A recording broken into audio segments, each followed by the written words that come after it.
Hello, hello. How's it going, everybody? This is Etho, and welcome back to another episode of the Let's Play series. So, what's going on here?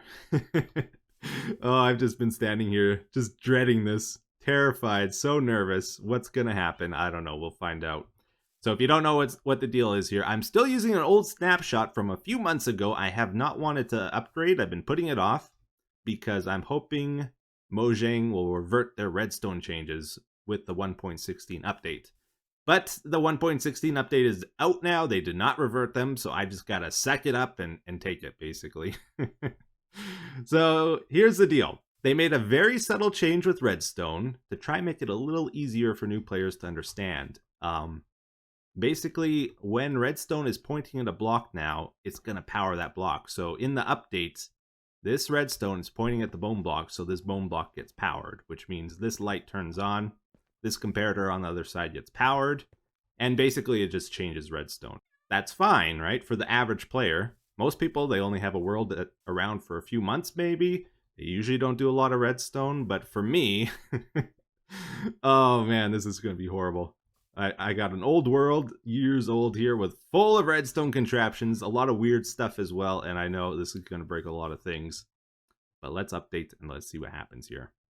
Okay, this is it, everybody. I've upgraded to the latest snapshot, 20W27A. This is the one that introduces brutes into the game, as well as all the 1.16 stuff. And you can see our thing here looks exactly the same, right? But now that when we update it, oh, that light turned on. What? The comparator turned on. Oh no, everything's changed. Alright, so basically I gotta go around my world now and like test out my redstone contraptions and just see what's broken and what's not. Door works. Super smelter is smelting.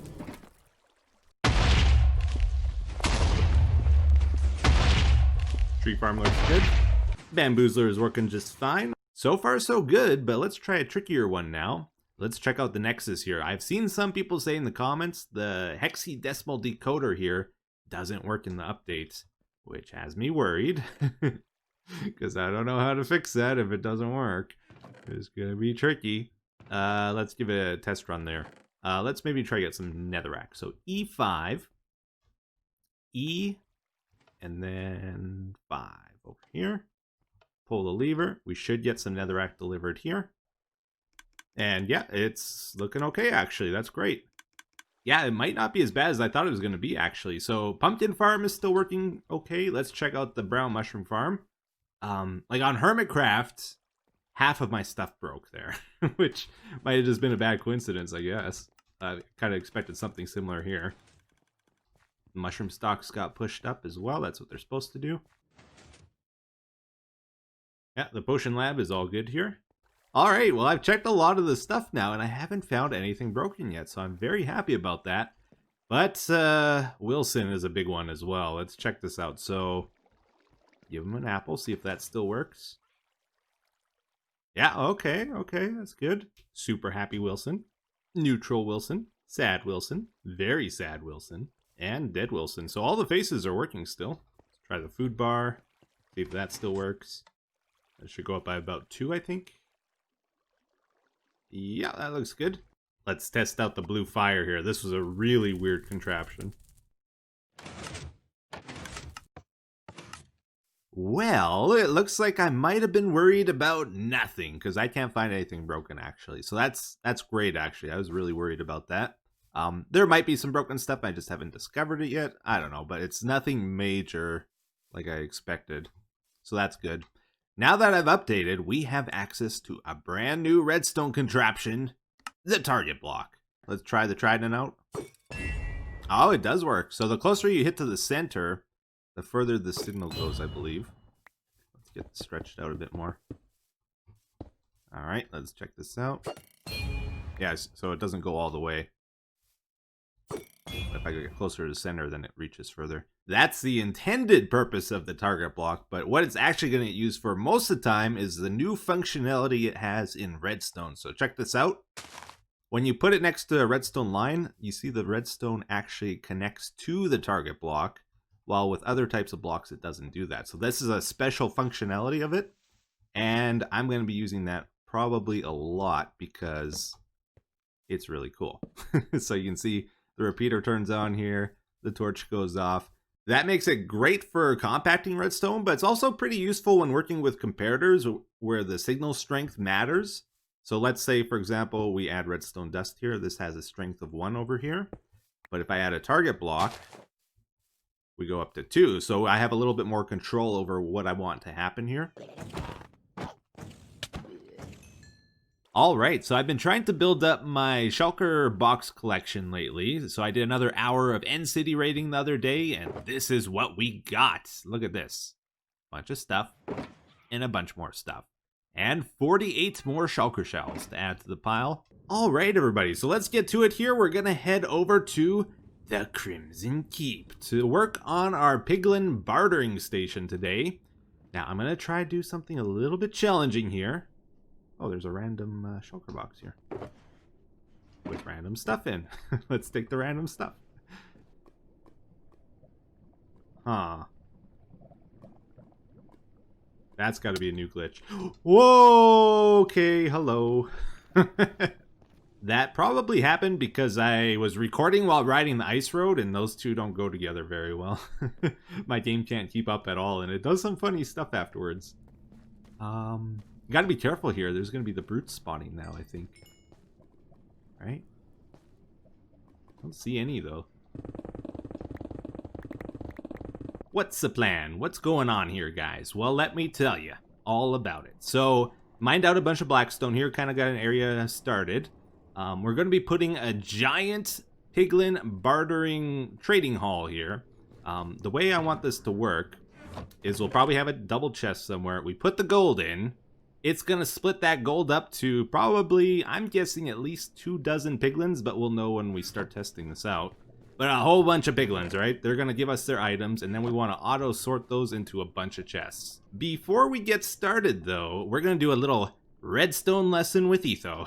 This is valuable stuff, guys. Are you ready for this? Okay, so most of you are familiar with the idea of hopper chains, right? You put items in, they funnel down, and then they end up over here. It takes a little bit of time, not too bad.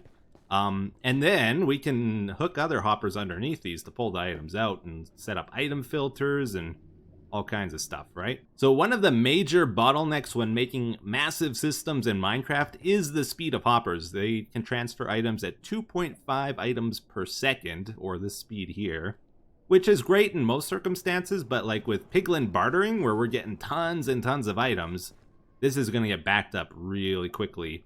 And in the Nether, we don't have the option of using water streams or anything either, so this is it. Unless we cheat the system somehow. And one of the ways we're going to do that is by using a dropper chain instead of a hopper chain. What? Here's the thing. So dropper chains are actually better than hopper chains in a lot of ways, but people don't really use them in the game for a few reasons. One of them is they tend to be harder to set up, and they make a ton of noise, which isn't ideal in most cases. And usually they're just overkill and hoppers do the job, right? Here's the thing though, like hoppers, they transfer items at 1 item every 4 redstone ticks in the game. And what happens in 4 redstone ticks? On, off, on, off. That means 2 items can pass through in the same amount of time. So this is twice as quick as hoppers. But the way we got this set up here isn't a good way of doing it. So if we just run redstone over top and we do this, guess what? They're coming out the end there. They're not getting sucked up by our potential item filters running along underneath here. That is because all the redstone is activating at the exact same time and we're not controlling it. So depending on what order the game decides to update these, it's going to like instantly skip across some of these droppers and the hoppers won't be able to pick it up. So a better way of doing it is to have another chain of observers over top of the chain of droppers. And then you can set up an observer clock on one of the ends here by making the observers face each other. And here's that horrible noise I'm talking about. Yeah. Yeah, but we can load this up with items over here and they'll make their way down. Clock is running back and forth here. Shooting out the end there. You can see this is the raid over here. So that's twice the speed of hoppers. And each of these is given time to potentially put their items into a hopper below, like an item filter, like so. But as you can see, they're still shooting out of the end here because it's twice the speed of hoppers, so we actually need 2 to keep up with that rate, and they'll go into both of these. So that is the basic idea to what we're doing, so let's get started now. With what I got in mind, we're going to need to space our chests 3 blocks apart from each other. So this is our center. Going to line up with a chest here, and then I'm thinking we're going to have like 7 chests along this side, 4 along here, and 4 along here. That adds up to 15.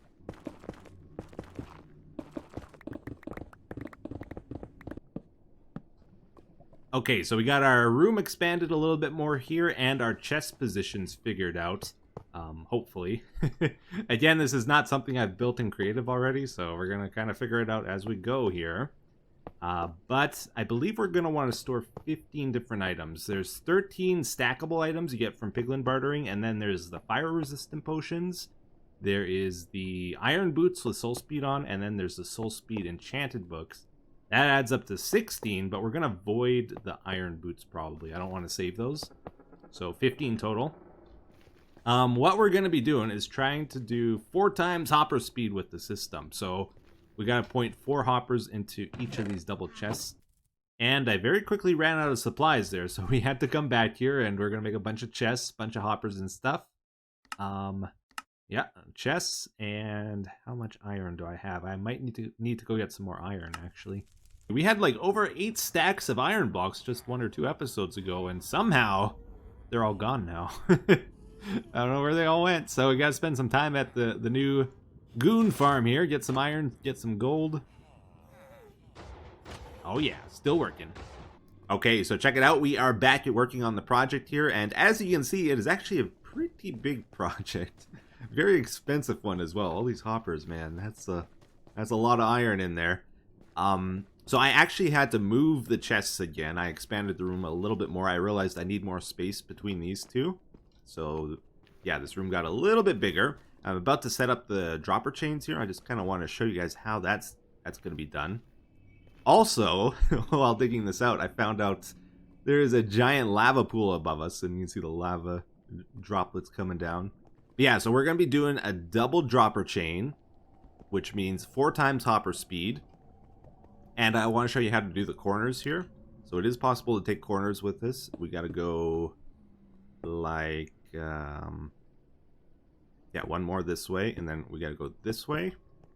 And then to actually make sure all these droppers activate, we got to add 2 more here. And then for this row, we can just go like normal. Oh, gotta go back here a little bit. Like this, and bam, corner taken. Very good, very good. So our next big step here is we got to install a bunch of item filters. 4 item filters per item to keep up with the 4 times hopper speed. So yeah, we're going overkill with this project just for the fun of it. But it should be really cool when it's all done. So what we're going to have to do is add hoppers, 1 more hopper underneath here. And then this will be where we put our item filter. And then all along here, we got to do that. So comparators going all along. And probably going to have to make several trips back home to get more stuff here, because this is using up a lot of resources. Alright. And then there's going to be item filters on this side as well. So we got to do the exact same thing. Mirrored. We won't be able to see this side from the room, though.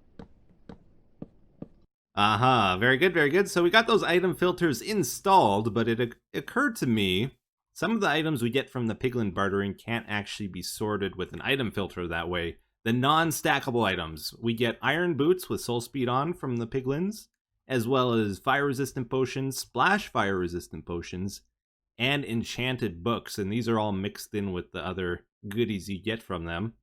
And these 4 items are non-stackable, right? So it would be nice if we could separate them in some way, and there actually is a way of doing it, but it's going to be tricky. So step 1 is this special item filter here. So this is a way of separating stackable items from non-stackable items. Like if we put grass in there, that's going to end up in this chest, but if we put this other stuff in that doesn't stack, it's going to end up down here.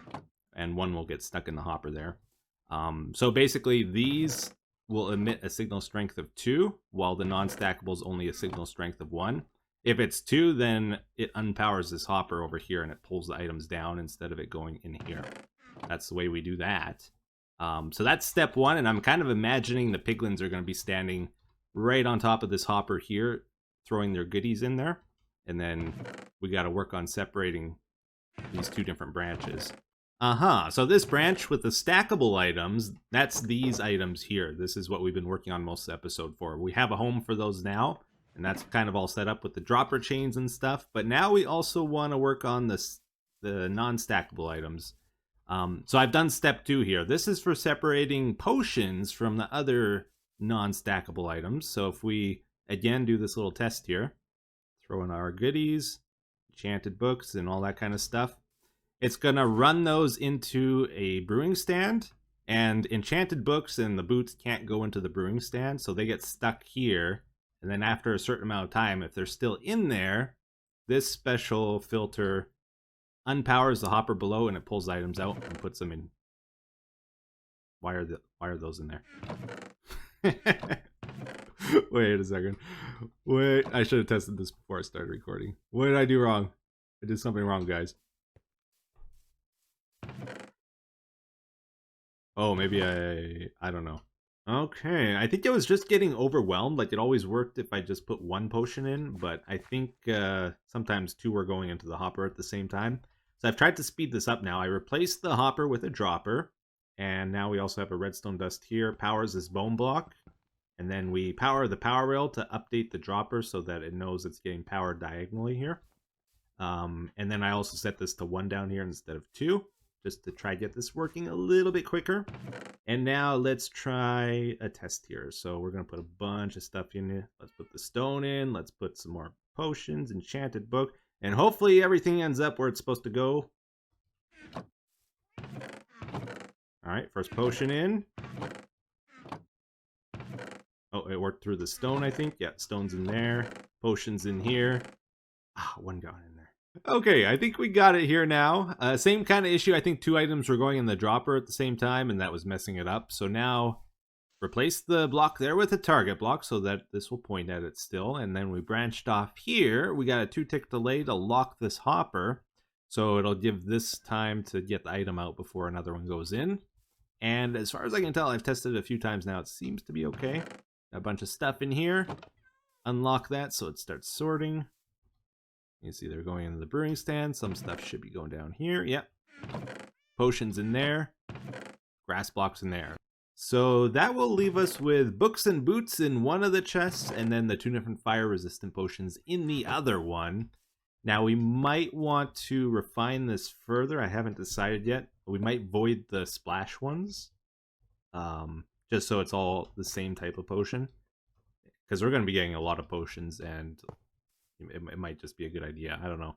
So, like, one way we can do that is to get them all going into the dispenser. The non-splash ones should just shoot into the hopper. And other ones will get destroyed. That's how we can clean that up if we want it all uniform. And finally, we got everything sorted except for the boots from the books here. How are we going to do that? This is probably the most tricky one. I thought about it for a bit. The best method I could think of is to use armor stands. Like, maybe there's a way of doing it with mobs, like where they could pick it up and try to put it on, but I don't know how to do it reliably. So my plan with this is the books and the boots will go into this dispenser, and then it's going to shoot across here. If it's a book, it won't go onto the armor stand, and it'll shoot across into these hoppers here. If it's boots, it'll go onto the armor stand, and then we push that armor stand into lava or something down here to get rid of it. The only downside of doing it this way is that it's going to consume armor stands every time we try to separate the 2. But armor stands are cheap, so it might be okay. Oh, and I can't stand here because I'm going to grab it. All right. All right, so you see they got the pair of boots on there. But if it's books, it goes into the hoppers here. Good stuff. So I think we got every single piece figured out to the system now. We just got to put it all together, which is going to take a little bit of finicking and playing around with it, I'm sure. Now, we are running low on time this episode, so I think we're going to have to split it into another one. But before we wrap up here, I just want to show you where we're at here. So you can see we got the item filters running all around here now. And we did do both sides. So again, we got item filters on this side as well, out of view, so that we can get 4 per item. So we got to fill these all. So this is where like obsidian is going to go. I'm going to use basalt as my junk item, I believe. And then obsidian, basalt, we got to do around the back here. Again, 4 per item. It's a little bit wasteful. It's a little bit crazy, I know. We're going to need like 41 items in there before it starts going down into the chest, but that will flow in on its own. Here, I'll put the rest in there. It's fine. Then we move over to the next item, which I believe is crying obsidian. Yep. So I got to go all along here and put those in. So crying obsidian, basalt. Cool. So we got all the item filters set up now, except for the final 2 here. These are our special case ones. The fire resistant potions and the enchanted books with soul speed on are going to go in the final 2 there.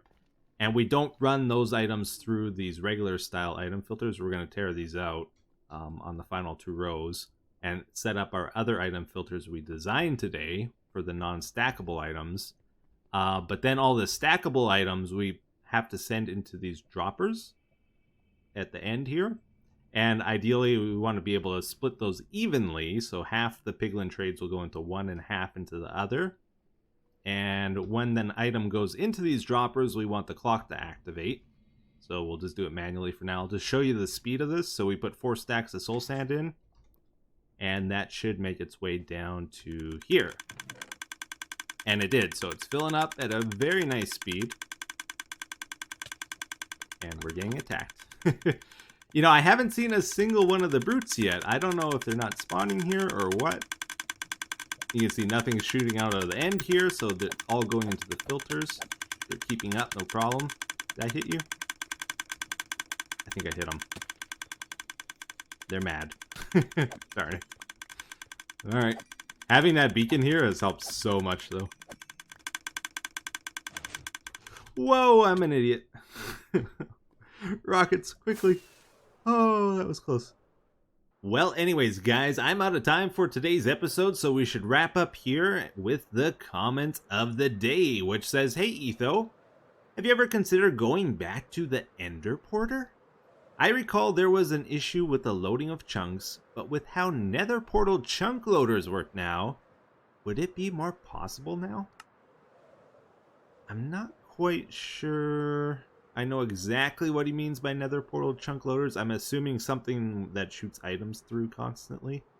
I don't think that really will work in a single player world, maybe on a server for keeping the chunks loaded, because as soon as I close my game and come back, I think it's going to reload them no matter what, right?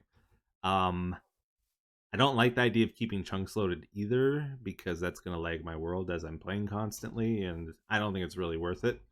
Now let's just talk about the Ender Portal real quick, because a lot of people get confused about this. The issue isn't that we can't keep the Ender Pearls suspended. That's actually fairly easy to do still. I say that and it fails and I fall through. Yeah, I never did perfect the setting of this. Oh, come on. There we go. So it's bouncing on a slime block, and as long as it does that, it should be fine. But the issue is, if I die and I leave the area, or if I go through the nether, or if I just fly a few hundred blocks away and come back, the chunks unload, and then when we reload them, we teleport. That's why it's broken. I have not found a way to fix that. See, it activated unintentionally there. That's the big issue with it. But I have thought of another teleportation system that's a lot easier to do. I think we're gonna do that as a project pretty soon. Yeah, I think it's gonna be cool. So look forward to that, maybe in a few episodes here, maybe even next episode. Although we should finish the bartering system. But yeah, that's going to do it for today's episode, everyone. So hopefully you enjoyed it. Thank you for watching, as always. I appreciate it. Have yourselves a wonderful day. Take care. Bye-bye.